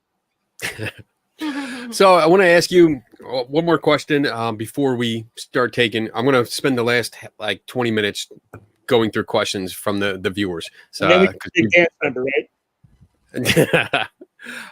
So Chuck's article wasn't the first time you came out and actually said this was your creation. Back in 2015, I know I found that you had posted on a Facebook page called Haunt Me, which is Haunt capital M-E. So I think that's what's that Maine. I think that's it is. And because you were calling bullshit, which I love, on an episode that they had, which featured a Dibbuk Box. And in that quote, you say, I am uniquely qualified to make these claims as I am the original creator of the story of the Dibbuk Box, which appeared as one of my eBay posts back in 2003. The idea that Dibbuk boxes have some kind of history prior to my story, and the idea that a Dibbuk box could contain anything other than a Dibbuk, along with any deviation from the type of content I created to be found inside a Dibbuk box, is laughable at best. And then you actually make a challenge where you tell them if they can find any history before your post, that you would tattoo their name on your forehead and pay them at that $100,000, which Bold statement, huh? it is pretty bold. Yeah, and I don't see any names on your forehead, which I think was a safe bet, considering that you wrote the story. You knew everything that was into it. So, I had so what? Even back then, so now we're going back. This is what 6 years ago. Were you trying to get that idea out there? Like, hey, this is my story. It's my story. It's a story, but it's my story. And trying to kind of go away from the alleged reality that people were associating with it. Here's the thing. Yeah, in my story, in my little world, I never intended for Dibbuk boxes to be going on reality shows as some kind of a paranormal tool, And frankly, I can't remember now what the reasoning was behind it. But let's go investigate a house. We'll take a Dibbuk box with this music. For what? Right. And frankly, yeah, it kind of dilutes the story. It dilutes the story. I don't want my story diluted. Okay, fair enough. All right, so we're gonna spend a couple minutes now going through some questions, and let's see what we got. Hold on. Producer Donna's going through and looking for them. Go. Jamie, it seems as if Kevin Mannis is a skeptic. Is this true, Kevin? Skeptic about what? That's a good comeback. I'm certainly not a skeptic when it comes to Kabbalah, when it comes to matters relating to Kabbalah and to what people like to refer to as Jewish mysticism. I'm going to take a shot in the dark here. I know Jamie, and I think what she's coming through, I think when she uses the term skeptic, she's referring to somebody like me. So I not that I dismiss things out of hand, but I have a lot of doubt and I require a lot of evidence before I accept something. Kenny, have you ever walked into a house? I used to sell real estate. I still trade real estate, but have you ever walked into maybe a house that's for sale or for rent, And when you walk into that house, you can feel an atmospheric difference in the house. Have you ever walked in and just had a bad feeling, a really bad feeling about someplace that you were? Well, I can't give you a simple yes or no. I would say yes, but there's a lot of conditions that come with that. I understand contextual cues, and when I look into a place, when I go into a place, I look for things like stains and mold and dirty carpets. So when I see that kind of stuff, you're well aware of the fact that EMFs can affect you and how you perceive things. There's all kinds of things that can, but well, wait a minute. EMF, electromagnetic fields can affect you, but it's got to be specific frequencies and specific strengths. It's not just something that you walk into a room that has a power line in it and you're going to get affected. It's not anywhere near that. I agree with you. I agree. Unfortunately, that's a common misconception. Agreed. Agreed. Have you ever? And again, I'm not buying into this, but I'm just bringing it up as a point of conversation. Have you ever seen any footage that's taken with cameras that will show in the ultraviolet spectrum or the infrared spectrum, where you can see heat signatures that will migrate from one subject to another, or they're drawn together. Basically, have you seen footage like that? I've not seen footage like that didn't have a logical explanation. Well, and again, yes, I'm not saying there's not a logical explanation. Okay. These things happen. I am not a skeptic when it comes to things that have that are measurable, that are repeatable, that are scientifically verifiable. Mm-hmm. And again, I love talking with you because I can see that you will examine all of the angles, all of the different areas that possibly could affect. Damn right I will. Absolutely. and to not do that is to live in la la land and really just not behold the truth when it's in front of your eyes. However, I know that given what I just said, presented with a situation that you might not be familiar with, if all of the different considerations that are possible are verifiable, repeatable, scientifically, able to be established, that even if you approach a situation that you perhaps did not agree with or did not buy into, given the right evidence, all of the evidence pointing in that direction, you also are not somebody who is going to deny the truth. Okay. So, and at that point, I'm not saying you're buying into something paranormal. I'm saying that you're buying into what the truth is. I will always, I hope, buy into the truth. And I always hope that I have clarity of mind and enough sense to know the difference. And when the truth has actually been reached and proven, as opposed to when it hasn't. So in that regard, I'm not a skeptic. I'm open to seeing all of the evidence, everything that can possibly be shown, and making a decision based on all of the evidence. I will never be a skeptic of the truth. Unfortunately, that is a good definition of a skeptic. A true skeptic, because there's a difference between cynicism and skepticism. Cynics will just dismiss things out of hand, but skeptics, as I see them, do pretty much what you described. We're open to it. I'm definitely open to ideas. That's why I continue to do this. I continue to investigate claims. I'm not investigating claims in order to debunk them. That would be a bias on my part and going in with an agenda. So how many years have you been actively pursuing this path that you're on right now? almost 25 years. Okay. Have you run across things that have surprised you? Things that well, I've seen a naked guy run across my path at night, and that surprised the shit out of me. Yeah. So yeah, I wasn't expecting that. But there was a transition. I was a ghost hunter, so I did have beliefs. I believed in a lot of stuff that were not logical, and I didn't apply skepticism or scientific methods to it. I openly believed. So yes, in the beginning, I know. Surprising, right? Yeah. I did have that This is early like on. back in the early 90s, Yeah. too. I mean, I was part of a ghost hunting team. I went You out. had to have had these kinds of feelings at times that were irrational or that were illogical. Absolutely. But I learned what they were. The more curious I was, the more I delved into it. And why do I feel that way? What am I looking for? What do I pick out? And that developed and evolved over time, where I understand what I'm looking for now. It's when I walk into a room and get a bad vibe, it's not because of something mystical. It's because I'm picking up on visual cues. I'm picking up on smells. I'm picking up on stuff that I hear or don't hear. All of this information comes in and processes, and that's how I come up with a result of, I don't like this room because it smells.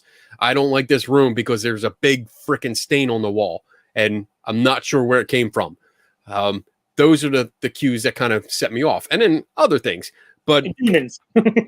yeah, so like this room because it's filled with demons. I wish. Yeah. I wish. I mean, all right. My producer is telling me to shut up. Move on to the next question. All right. What do we got? John Michael. Charles, do you have any other stories about paranormal topics, or is this sort of a one-off for you? No, it's just this one. That's it. So this is I have another story that I wrote for this camping magazine called The Dirt, and it was about this murder that took place at a place called Braley Pond in Virginia. And then a woman, a paranormal investigator, an empath, actually, about 6 months after the murder took place, this was in 2003, she experienced, I don't even know, she doesn't even know how to describe it, but this entity that attached itself to her, not a Dibbuk, although it could be argued maybe. But anyway, so there's this place called Braley Pond. There's a lot of weird incidents that have happened there since and actually before this murder took place. And the murder is real. The paranormal events could be argued, but so I wrote an article a couple of years ago, and now I'm actually doing a podcast on it. And actually, Kenny will be in it, and I've talked to Kevin about it as well. It's coming out in the fall of this year. Right. At some point, it's going to be a nine-part series, investigative series on the murder and the paranormal aspects of it. And it gets really crazy. The work you did was good. I read the article that you put out, and then the discussions that we've had, and I verified the murder actually took place. I was able to find the records and everything myself, which is always, I do it to everybody, Kevin. As soon as somebody gives me like an idea, like, oh, let me verify that. And like 10 minutes later, I'm like, okay, we have records. That's cool. Yeah. And I actually, for the podcast, I actually have talked to one of the guys who committed the murder. So that's, the paranormal claims, they were, to me, in my opinion, they were very horror movie, like B-movie, horror movie kind of events. So, and I think I might have said that, but I'm not sure. But yeah, definitely arguable. Go ahead, Kevin. I'm positive that if you want to read about this story and cut through the B-movie sensationalist aspects of it, read Charles' story. I got to tell you right now, over the last 20 years, I have worked with so many journalists, and I will say this unconditionally, Charles, you are the most professional journalist I have worked with over that entire time. You are a true journalist, and if I hadn't been willing to be transparent with you, I probably wouldn't have done the interview with you, because you have a very, very gentle but professional way of getting to the truth and writing it in a very unbiased, clear way, and I appreciate that from you a lot. But you're absolutely an outstanding journalist. Thank you. I appreciate that. Thank you. Oh, that's nice. I like that. See, that's a thing. That group hug and we can't. What are we gonna do? All right, we have a question. Okay. We got a question from Wayne. What kind of financial gain has Kevin made from this story? That's up to you if you want to answer that. I have no problem. I just want to know why he wants to know. Yeah, well, probably because just curious. I guess. Are you Like, going to start writing stories and be my competition, or do you just you just curious if I did this for money, which is what people usually do when they work for a living? But just out of curiosity, what's the reason? Okay, so I'll leave it back to Wayne to get back to us. Wait. Before I say that, I also say that if I'm going to reveal how much money I've made, I'm going to say it's paltry compared to the millions of dollars that Zak has made by featuring this thing in his museum, doing a 3-hour live broadcast, doing numerous episodes of his show that he gets paid. He's got, I think, 2 Lamborghinis. I have no Lamborghini. It's paltry compared to that, compared to Jason, compared to $85 million that Sam Raimi made off the possession. But tell me why you want to know. Okay, I want to make it clear to everyone, like, I didn't invite you on here in order to, I guess, pick on you or say, oh, this is you. The story was created by you. You started this. This was your origin story. This is yours. But other people have taken it and ran with it and embellished it and went further with it. So when it comes to making money, I would definitely say other people profited off of what they created off of your work. And continue to. I mean, hell, you know how many videos there are on YouTube about this subject? Oh, I do. Over 1 billion views.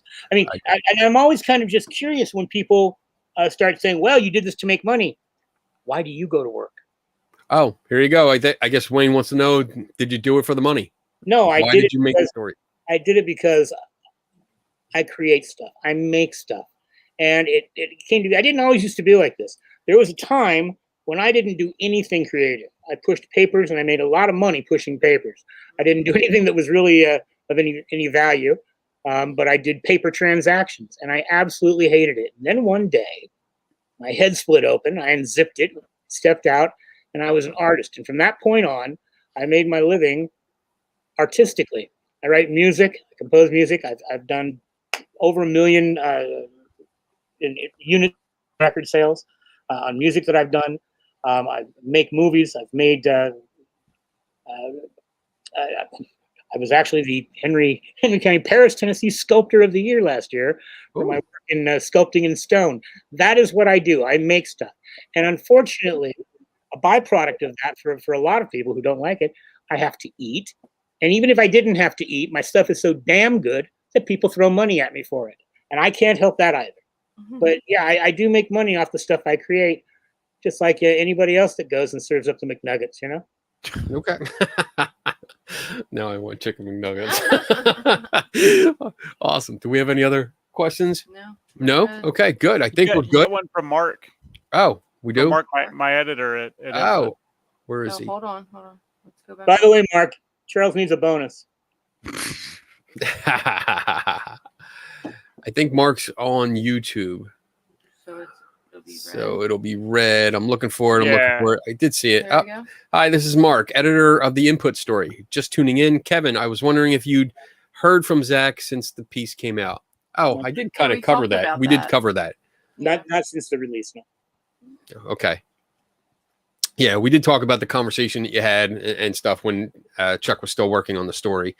So we did cover that. All right. So with that, I think we're going to let you guys plug whatever you got coming up. So Chuck, you want to go first? What do you got coming up?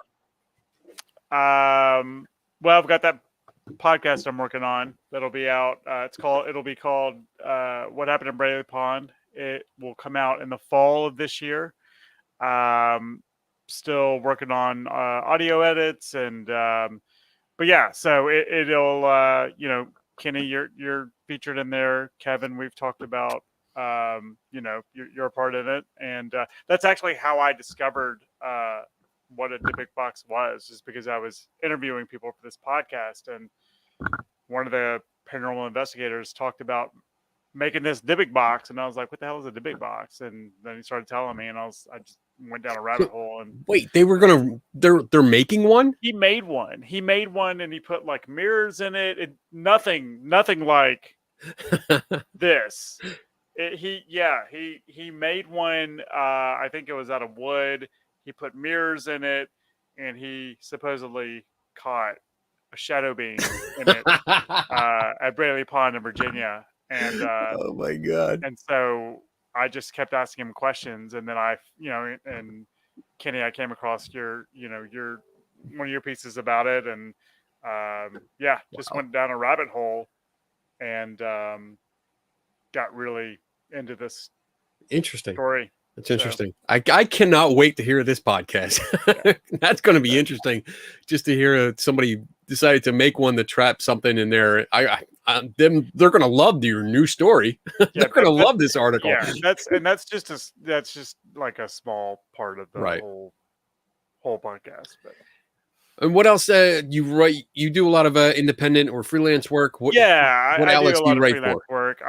So I've got a piece coming out for National Geographic next few weeks on a story based here in Chattanooga, Tennessee, on a street called it's MLK Boulevard, but it used to be called 9th Street, and it was at the time in the 40s and 50s a really prominent African American business and commercial district, and it was actually considered one of the music meccas of the South for a few decades, and then it got wiped out by urban renewal and gentrification and things like that. So cool. That'll be coming out for National Geographic pretty soon. So awesome. Yeah, I really want to do that, definitely. Yeah, that sounds really interesting. Thanks. Awesome. All right, Kevin, do you have anything coming up? I always got something coming up. Always. Well, let it rip. Well, hopefully one of the things that's going to come about is I have another Kabbalah-based story that's absolutely fantastic and interactive. And I'm looking for the right vehicle to put it out there. Just, be careful because it might get you before you realize it. But it's a story called The Chant. And it involves kind of a novel approach to a Kabbalistic practice that I'm just going to leave it at that. It's something that actually somebody who will read it, the same as the Dibbuk Box, who's not Jewish, and find themselves suddenly involved in helping the story develop, and it's going to be very amazing. I also have got a series of children's books coming out. They're based on poems that I wrote for my little nephew Sam, who's not so little anymore. But the Shadow Man, which was the poem that I was reciting down there, is part of that, and some other children's poetry that doesn't dumb kids down, and basically that, and also looking to put together the documentary of what really happened in this story for the last 20 years, because it has been one blast of a rocket ride. And Kenny, I also want to say thank you very much. I have watched you. I've seen what you've done over the years, and things that you've commented on. You're very astute. You're very thorough. You've done a great job, and I've really enjoyed having you out there. As much as maybe somebody else hasn't appreciated you, I think you do a great job, and I'm glad you're there. And this has been a blast. Thank you. Thank you. I appreciate that. I'm glad you to be honest, I wasn't sure if you would respond to me because I did write an article about it, and it was a skeptical one. Definitely went against it, but when I reached out, what else are you gonna do? How else would you approach it, man? Are you serious? Right. I figured, that's what I do, but I figured the other day I was like, you know what? Let me see what happens. What's the worst that can happen? He says no, or he tells me to fuck off. He could have done that. So I appreciate that you came on, and I did ask you questions directly, and you were honest about it. So I appreciate that. And even if we didn't agree on some things, I still appreciate you coming on and discussing it and being open about it and not being afraid or shying away from the questions. So definitely appreciate that. And I wish you the best. I'm going to put you guys, stay around. I'm going to put you guys in the background. I'm going to do my announcements real quick, but stay on for a couple minutes until the show ends, and then I'll say my goodbyes. Is that all right? Yeah. Good? Sounds good? All right, Good. cool. I'm going to Thanks, put you in the background here. And all right, guys, this has been a fun show. I enjoyed it. I liked it. I had a good time. It went much better than expected because you guys know sometimes I've had people on that when we disagree, they don't like. So, oh well. But this went really, really well. So I have Bob's announcements because Bob always does my announcements. So upcoming, the next couple things I have is July 11th, I'll be a guest on Spirited History podcast. Which is I'm looking forward to. I don't know what we're talking. I think we're talking about the Dibbuk Box, ironically enough. So this is going to be awesome. I'm going to have more information to provide.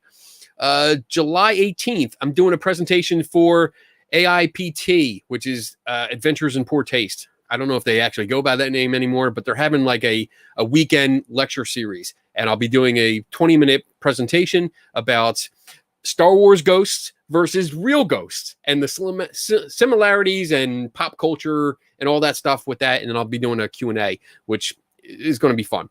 August 20th to 22nd, I'll be in Gettysburg for the Gettysburg Battlefield Bash. I'll be there all weekend. Producer Donna will be there. She will have her Lucky Tiki Creations booth set up. I will be spending time in the dunk tank. So if you ever wanted to get your frustrations out on a skeptic, this is the time to do it.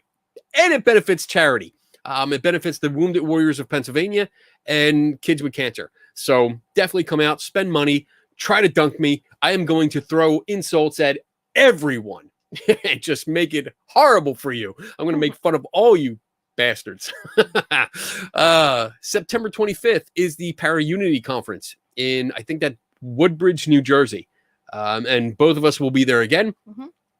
I'll have a booth set up this time. I wasn't at first, but now I am, which I'm looking forward to. I have my Skeptical Help booth that'll be set up at both conferences. And then October 9th at Selma Mansion in Norristown is the Psychic Fair. Donna will be set up. I will be there helping her, which means that on my free time, I will be going around and harassing the psychics because that's what I do. But with that said, I'm going to go back. Where's the July 18th one? July 18th. What is July 18th? They're your AIPT. Oh, that's going to be online. It's going to be online. Don't worry. For all of these events, I'll put a link up a couple days before so you guys know where it is. And this is going to be on their website, I think. It's going to be streaming on their website. It might be a Zoom call. I'm not sure, but I'll let you guys know as soon as I know. Because all I know is I'm doing it. That's all I know right now. So, and is that a beard, Kenny? Is that a beard? Yes, it is a beard. It is a beard. And I'm still not telling you why I have a beard. So there. I know. Shh. No secrets. You don't tell secrets. All right, we gotta go. So again, thank you very much. If you're not busy tomorrow night, I'll be part of 3 Tortured Souls. That's the other podcast I do with Tim Vickers and Dave Schumacher. And I don't know what we're talking about tomorrow, but tune in at 8 p.m. Eastern and find out, because that's when I'll probably find out too, even though I'm supposed to be researching the topic. Right. Oh, well, I'll do it tomorrow. No worries. Anyway, with that, I think that's it. I'm hoping everybody had a good time. I hope you enjoyed the show, and it was entertaining and informative. That's the important part. So have a good weekend. Enjoy life. Never stop learning. And see you next week. See you next. I have to find the video. I always screw up. All right. There it is. Never stop learning.